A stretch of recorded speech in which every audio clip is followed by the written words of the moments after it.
अस्सलाम वालेकुम दोस्तों, अभी आपको आज की ताज़ा तरीन और अहम ब्रेकिंग न्यूज़ से आगाह करते चलें कि मोहम्मद आमिर और शर्जील खान के फैंस के लिए बहुत बड़ी खुशखबरी खुलकर सामने आ गई है। जी नाजरीन, जी दोस्तों, जानिए पूरी तफसील इस छोटी सी वीडियो में। लेकिन वीडियो में आगे बढ़ने से पहले अगर आपने हमारी वीडियो को लाइक और चैनल को सब्सक्राइब नहीं किया तो जल्दी से कर दें और घंटी के बटन को भी दबा दें ताकि हमारी इस तरह की हर नई आने वाली वीडियो आपको वक्त पर और बआसानी मिलती रहे। तो दोस्तों, आपका कीमती वक्त ज़ाया किए बगैर बढ़ते हैं वीडियो की जानिब।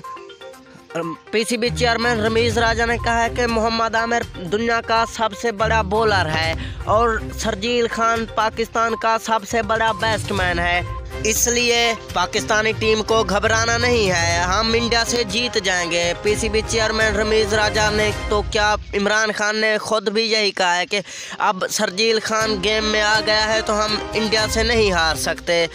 और बाबर आजम ने ये कहा है कि ये वर्ल्ड कप वाली ट्रॉफी हम हासिल कर लेंगे और ये हमारे लिए बाइसे शर्फ होगी। तो दोस्तों, अब अगर आपको हमारी ये वीडियो अच्छी लगी तो वीडियो को लाइक और चैनल को सब्सक्राइब कर दें और आपको हमारी ये वीडियो कैसी लगी कमेंट में ज़रूर बताएं। तो दोस्तों, अभी तक के लिए इतना ही, मिलते हैं नेक्स्ट वीडियो में, तब तक के लिए अल्लाह निगहबान।